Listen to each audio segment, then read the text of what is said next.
Hey everybody, this is Grace. In this video, I'm going to talk about infantilization on the job.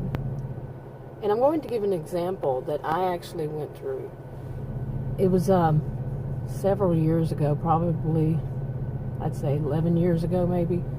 And I was doing a temporary job. I just finished a job or something, and I was doing a temporary job. It was a special project kind of thing, and I went through an agency, and it was at a very big corporation, still well known, still really big, and there was a whole bunch of us that did this special project. And one of the women that worked there, she was also a temporary, but she was very, very odd. During our breaks, many of us would go outside, and there was a little I don't know, it was a little room shed. It was open, and it was nice. A lot of us went out there. Well, every day the same, about the same people went out there. And one day this woman, let's call her Jane. Jane was out there, and she was just walked in and stopped, and she was looking, and then she started talking to herself. We noticed, she was talking to herself out loud, really loud. Not screaming loud, but enough to get all of our attention. And we looked over there, and she was telling a story about when she had worked at a local call center just for people in that area. I don't remember what kind it was, and I don't remember the whole story, but she was talking about how this woman called and said something rude, and she was talking to herself and telling the story, and that this woman was really rude to her. Somebody called in, so she took the woman's name down and the address and phone number to this woman and started stalking her. And she went on about, I don't even remember the end of the story, but of that story, what she said. But basically, she gave this woman, hell, and it was very scary because we weren't working in a call center, but we did have phone calls every once in a while that came in from people. Or people we had to call ourselves. It wasn't a telemarketing kind of thing, but you had people calling in. It was not one. So, we all got a little bit worried about this woman. And the interesting thing was that the people who had worked there for long, they didn't do anything about it. I was working as a temporary, so yeah, they should have done something about it, like told some, when the management, this was going on. Now, as a temporary, I didn't even know the management. But anyway, as time went on, that woman worked in my area. As time went on, she became very hostile and rude to the other people, including me. And one day she was extremely rude, so I decided I was going to tell the management myself.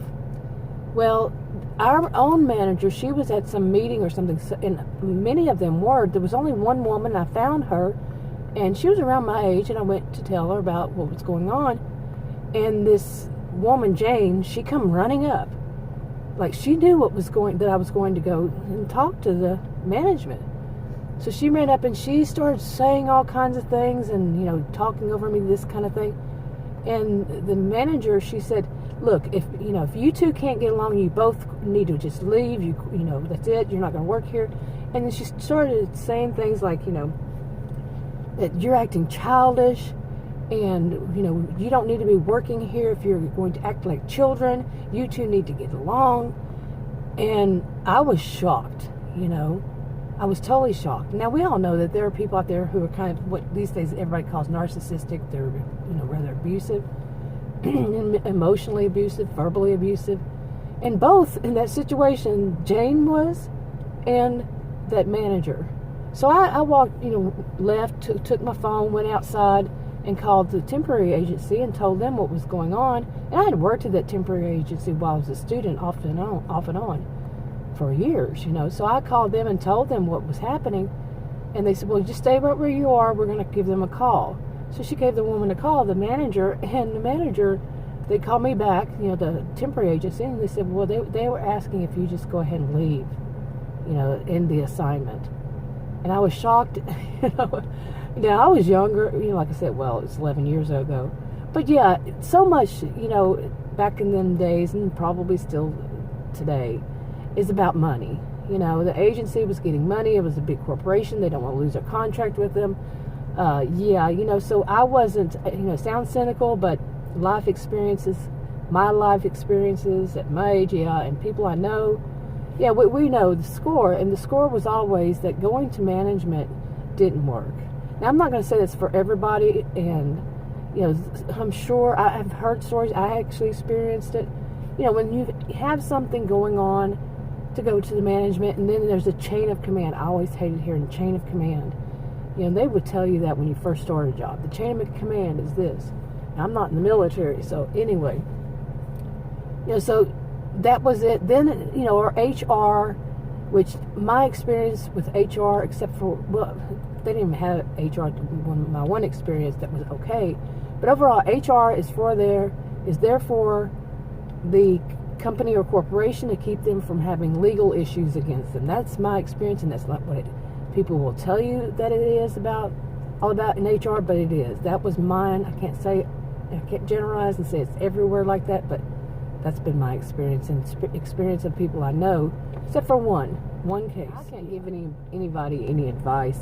I know what I would do. It would so much would depend on if I needed that job really bad. Okay, I mean, of course it would. If a person is in a situation where they can't quit because they'll be living on the street, that's very different than a person who is, say, just doing a temporary job to have something on the resume. They don't need the money. Whatever is the case, that they can just quit. That's very different. Those two situations are very, very different. And so nobody can say across the board, this is what you should do. Now, if I were in a situation like that I needed a job, I would be looking, still try to find a way to look for another job, you know, to quit. And I wouldn't be giving them a notice that I was going to quit. Now, that was what I always found interesting when I was working not too long ago, was that places wanted a person to be working somewhere else, still actively on that job, before they would hire them. They wouldn't hire anybody who wasn't working. That was just bizarre to me, you know, like they're going to steal somebody else's employees, and you know, that was the thing. You know, I understand it in a way because they don't want somebody who can't find a job. Well, it's bizarre to me.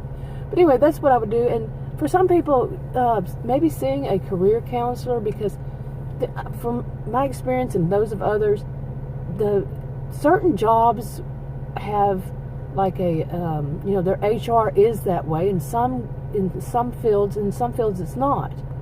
So a career counselor, I think, would be the best way if possible. Like I said, some people say somebody doesn't have the money to go to one. They can't afford to quit their job. They can't afford to take off time. It's very different. But yeah, the infantilization part of that is what the way the woman spoke to me, the manager. You know, if we can't get along, you know, she spoke down to us like we were children. And that, you know, like she is this, of course she is in management, but like we were children. You know, she even said the words, you know, y'all are acting like children.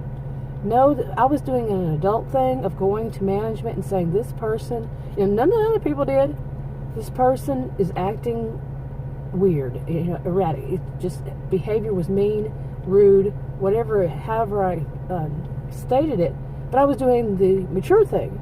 But this manager spoke to me as if I was a piece of crap and a child. You know, infantilization is when they treat you like a child. Okay, she was actually, just like I said earlier, just as bad as Jane. Yeah. Anyway, I think you get the picture. I'm going to go ahead and wrap this video up. If you want to subscribe to this channel, click the circle. If you want to watch another video on this channel, click one of the rectangles. Like, subscribe, comment, and share if you would, and I'll talk to you on another video. Bye.